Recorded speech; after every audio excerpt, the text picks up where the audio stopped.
예, 정의당의 김종대 의원이 지금 연결되어 있습니다. 안녕하십니까? 오랜만입니다. 네, 안녕하세요. 예. 자, 러시아는 공식 입장이 지금 침범을 안 했다는 것인데, 대사관 쪽에서는 실수로 한 것이다, 뭐 이런 얘기도 나오고 있습니다. 실수일까요? 고의일까요?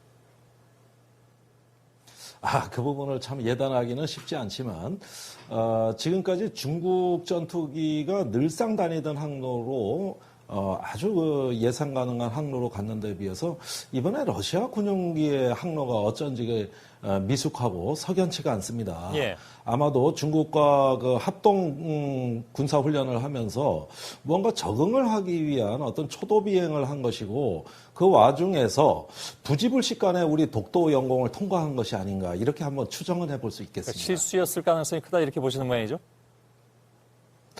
아직까지 고의성은 그다지 저는 인정하고 싶지가 않고요. 아무래도 이 지역에서 이제 중국하고 항공의 합동훈련을 한 것이 처음이기 때문에 예.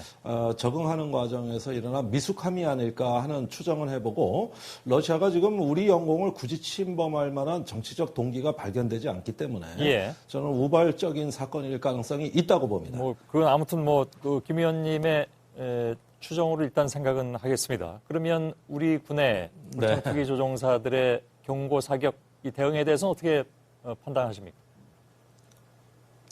예, 영공을 통과하면은 반드시 교전 수칙에 의해서 적법한 조치를 취하게 돼 있고 예. 군은 그 조치를 정확하게 이행했다고 생각을 합니다. 예.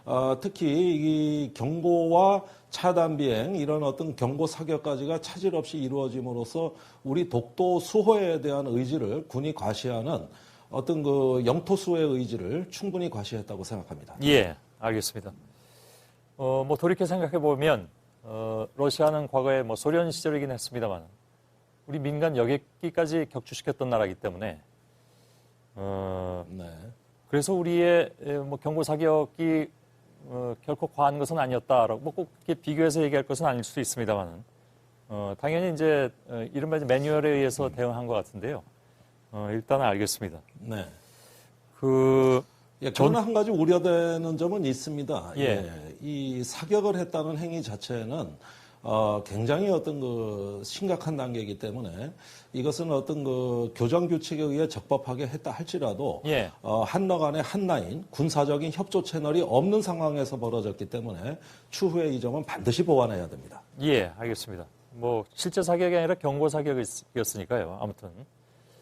근데 지금 아무튼 전투기 18대가 떠서 경고 방송을 수차례 하고 그 다음에 안 들으니까 경고 사격이 이루어진 것이고 특히 이 항적을 보면 나갔다가 다시 들어오기도 합니다. 그러니까 나갈 때는 여기서 경고 사격을 1차 해서 나갔다가 다시 들어왔다는 것은 그것이 좀 이상한데요. 물론 아까 김종대 의원께서 말씀하시기는 그것이 우발적인 가능성 혹은 아직 익숙치 않은 것에 대한 가능성을 말씀하셨습니다만은 왜 그 항공기의 그 레이더상으로 자기가 어디 있는지를 모릅니까? 그러니까 그게 옛날 항공기도 아니고 최근의 항공기일 텐데 그걸 모를 리가 없을 것 같고 또 경고 사격식이나 받았으면 더욱더 조심해서 딴 데로 갔어야 되는데 그걸 다시 돌아서 또 들어왔다는 것은 그건 상식적으로는 이해는 가지 않습니다. 예, 저도 이해가 안 가긴 마찬가지입니다만 예. 두 가지 가능성을 생각할 수가 있겠죠. 처음에는 자신의 위치가 어딘지는 분명히 알았으나 바로 아래 동해 우리 독도가 존재한다는 사실을 간과했을 가능성이 있습니다. 예. 그래서 영공이 아니라고 인식했을 가능성도 있고요. 두 번째는 자신의 위치 식별보다는 그 중국 군용기와 합동작전 여기에 몰입을 하면서 어떤 여의 지역이 어떤 분쟁 지역은 아니라고 생각하고 어떤 그 전투기의 지휘기가 있었을 겁니다. 군용기가 한 대가 우발적으로 들어온 것이 아니라 지휘 통제기의 어떤 통제에 따르는 과정에서 어떤 소통의 오류가 있거나 또는 아니면 한번 건드려봐라. 이건 최악의 경우입니다만은 한국의 의지를 한번 시험해보자. 이런 어떤 악의를 품었을 가능성도 있습니다. 알겠습니다. 일본이 여기 끼어들었습니다. 일부 독도는 자기들 영토고 왜 그 영공에서 한국군이 경고 사격을 했느냐? 이게 좀 양상이 좀 복잡해졌습니다. 그러니까 러시아, 중국, 일본 그리고 주인공인 한국. 그래서 이 지역에 대한 긴장감이 덩달아 높아지는 것이 아니냐 하는 우려도 오늘 일부에서 나왔습니다. 이것이 예를 들어서 뭐 한미 합동 군사훈련이 있으니까 그걸 대응하기 위해서 한 것이다라는 정도는 너무 좁은 생각이 아니냐라는 의견과 함께 이곳이 지금 지정학적으로 훨씬 더 복잡 미묘해졌다는 그런 분석도 나왔는데 동의하십니까? 아니, 물론입니다.